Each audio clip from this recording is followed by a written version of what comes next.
Good morning, Mashi. Good evening, Dennis. We nailed it. I'm fresh off. I'm I was supposed to say fresh off the boat. It was a plane, but I'm only back like 3 hours. So my sense of time, because I got up like 4 a.m. to go to the airport. My sense of time is all wacky already today. Any breakfast beers? No breakfast beers. Going home when you're going on vacation, having a breakfast beer in the airport is whatever. Going home, that's an indication of a problem. I think.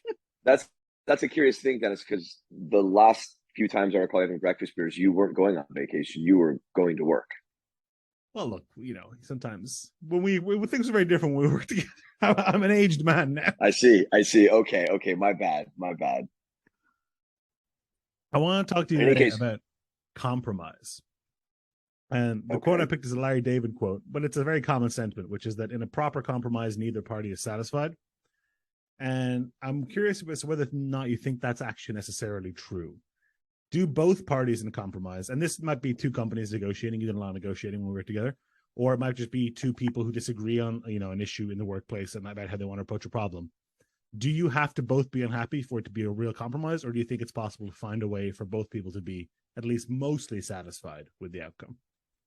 That's a great question, and I've offset. In fact, I used a very similar version of this quote when we were negotiating with Team.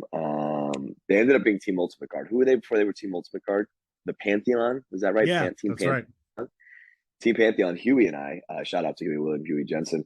We Hashtag what's were his in a face. negotiation, and I actually said to him, like, look, the way you know a negotiation is probably hit the right spot is both sides feel like they won a little, and both sides feel like they lost a little.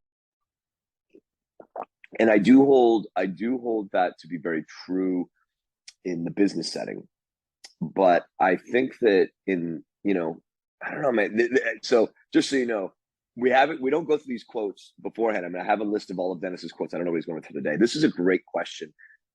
Um, I Because am a the huge disconnect believer. has to be that I value, let's say there's three aspects of a deal or a thing we're hashing through, A, B, and C.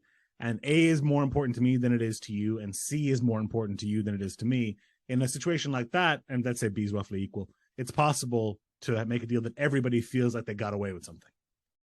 Yeah, well, so here's the thing. If you go into a deal with a win-win mentality, you're going to make a good deal, and you're going to find a compromise, and you find a way. The key to a win-win is not trying to find your win; it's trying to find the other side's win. The win, So yeah. when people start talking about a win-win situation, they start focusing naturally, human nature, not calling anyone out on how am I going to win now.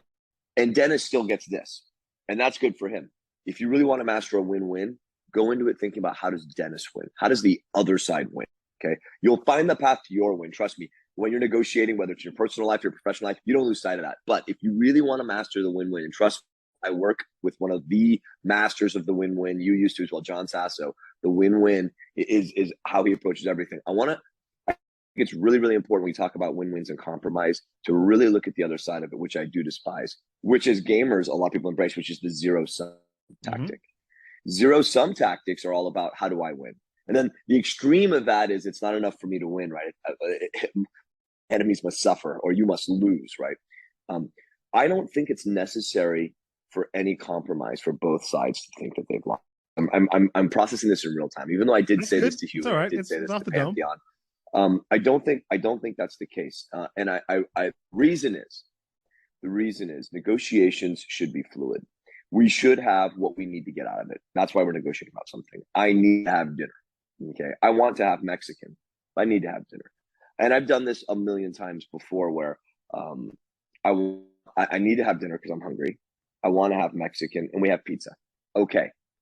And I do tell myself, well, F it, I'll have Mexican tomorrow. Maybe I'll have it for Mm-hmm. lunch. Maybe I'll have it for dinner tomorrow. And I'm happy with that. I like pizza too. Is there a Do world I though feel where like I've that lost? attitude never gets you Mexican?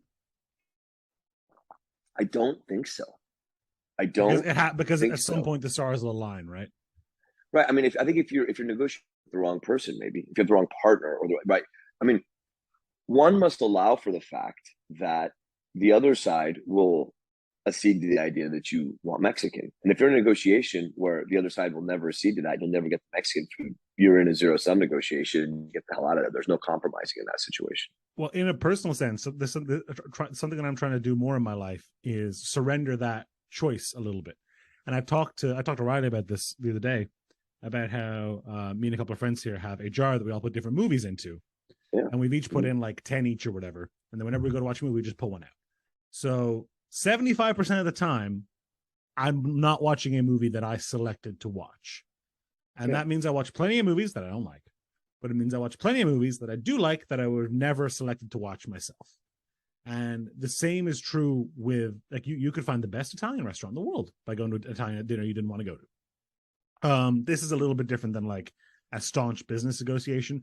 I guess it isn't necessarily. You could strike a deal that you think is good that either because of a misperception on you of yours or through external factors, out of your control, becomes better. If early 2020 you brokered a deal that you weren't too enthusiastic about buying a bunch of at-home gym equipment, by October of that year you're in the money. And oh yeah, you're ecstatic. And I get, well, I mean, there's a whole economy built around, hedging value and things, estimating the way stocks and things and values and commodities go up and down. And I don't think you have to enter into a negotiation thinking I got something figured out that this other person doesn't.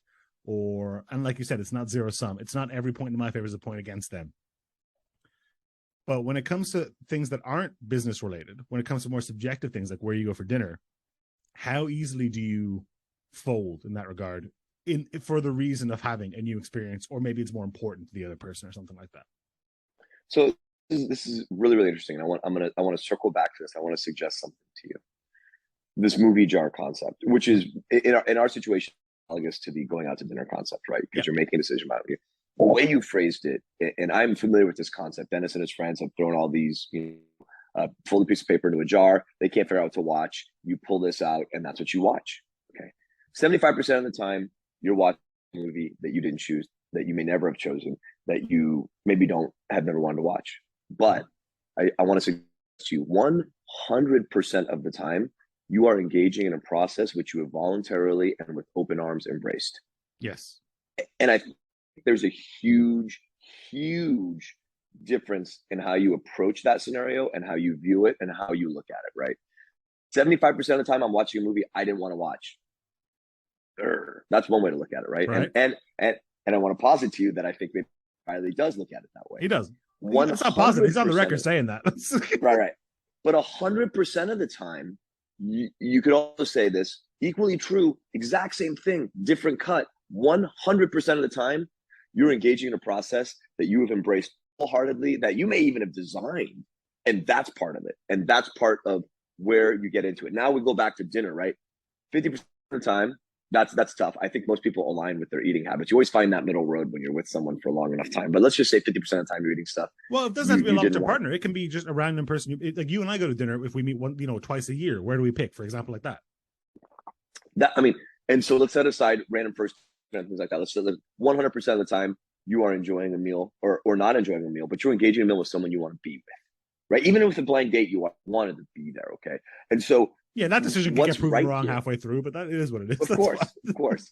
But my point is, I think there's just a different way to look at it. And so are you compromising by, oh, man, I really want a Mexican tonight. Dennis hates Mexican. I guess we'll go to Nando's because he loves that place. Then we've compromised, but I get to have dinner with one of my best friends on the planet. And I get to have a lovely day with it. So it's like, am I compromising or am I still getting what I want? It's all about, I think something we were touching on is that it's all about the way you approach things and the perspective you have. And talking about dinner made me think about something that a friend of both of ours, Luis Scott Vargas, said about when they put the credit card game at lunch, which is generally what you do is if you have a couple of people, let's say 5 or 6 people that you regularly have meals with, at the end of the meal, you all put your credit card in and the server chooses who pays for the whole meal. So, and the reason you want to do it with the same people over and over again is that on a long enough timeline, you'll roughly even out, right? But that is not a zero-sum game, because the upside is free lunch, which is great. And the downside is bought my friend's lunch, which is not that bad. Financial situation notwithstanding. Yeah.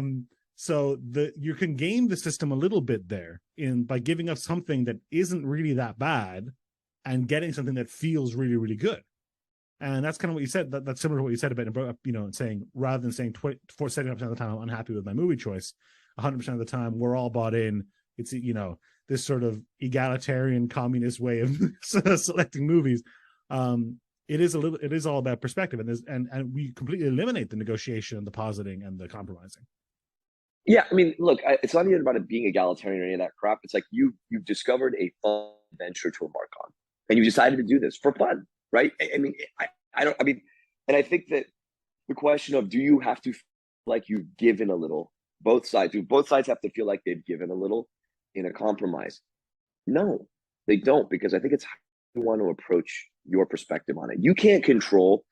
I read this great thing. You can't control so many things outside of us, and so many things in our daily life we encounter happen. That's external to us. I mean, hell, I can't even control to an exact degree my own heart rate. I can't control the rate at which food digests. And there's a ton going on inside me, literally right now, that I have no control over. Right? That's life. But we can always control how we interact with it. We can always control the choices we make and how we choose to engage with those things. Compromise is a great example where I love how you put it. You really set the table perfectly. Am I stuck 75% of the time watching a movie and wasting my time with something I don't want to do? Or when this happens, am I 1% of the time on the road for this adventure? I'm here for it. One of the options, everybody, is go to the movie theater. And then nobody knows what's going on. You go to the movie theater and you watch whatever the next movie showing is. Nobody knows what's going on. 4 tickets, please. Let's go. So, I get that, some like it hot. No, okay, I guess we're watching that. That doesn't sound like an adventure. But when you pull the wild card and you're like, oh, crap, let's go to the AMC or Paw Patrol 3, baby, let's go. I mean, that is an adventure. And I hope they serve booze in the theater. I don't know. But I think compromise is a mindset. Compromise is a mindset. Business makes it different. And, business, it's a lot more black and white. You can either do it or you can't. Business is closer to zero sum. And you're right. You can enter in personal negotiations. You will it's very rare you'll find a situation that you can't find a way to make it work. But in a financial or business negotiation, sometimes the numbers just simply don't line up. And they don't, but I mean, I really want to stress this perspective thing. Right now we're running streams, okay? Because trying to build an audience for sports and things like that. We're willing to run them at break even. That's not counting my time, and Sasso's time. Run them at break even. Valuing your time as worthless is something that I'm very comfortable doing. We don't need to worry about that. But even without valuing that, we're willing to run it at break even / a slight loss, because there's other things involved. There's building a following, we're building a reputation, we're paying our bones and grinding our way up that ladder with an audience. So again, how do you want to look at it? If it's just dollars and cents, you stop. You're done. But if you have a different perspective on it, you're winning, because we are winning. We're gaining followers. We're gaining an audience. We're doing all that. We made money. We made maybe a few $100 and we're not valuing time, but we made money. So it's all perspective. We talked a little bit about measuring success and metrics and things like that, and picking the right questions. And that ties in a little bit here. Deciding what your compromise is and what your goal is gives you a lot more wiggle room. And you're right, we did pick extremes where there's times where a deal is simply impossible. But if you're willing to bend, I think you can find, and especially if you're willing to bend your own stuff and try and figure out what the other person stands to gain, and try and figure out places where it doesn't necessarily damage you, like you mentioned John does a lot. I think you'll close a lot more deals and have a lot more success by having a more flexible approach. I completely. I think that you go into business negotiations and personal negotiations. Think about, what do I want? What do I want out of this? Take a moment, ask a different question, right? Ask the question what the other side wants. Because I have found, almost without exception, in the business world, focusing on what the other side wants to accomplish still leaves you not a little bit, a lot of leeway to accomplish your goals. It's all a matter of focusing on what the other side wants, and then figuring out how to get what you want out of it. And then you don't feel like you're compromising. That really is the win-win, not a compromise. You're still winning. It's all about perspective. And I think asking, again, the right question and focusing on what the other side wants first, and then coming back to what you want. All right. Well, I think on that note, good morning, Mashi. And good. Wait, did you start that way? Because I said good evening to you at the start, so I'm going to say good evening, Dennis. Good morning, Mashi.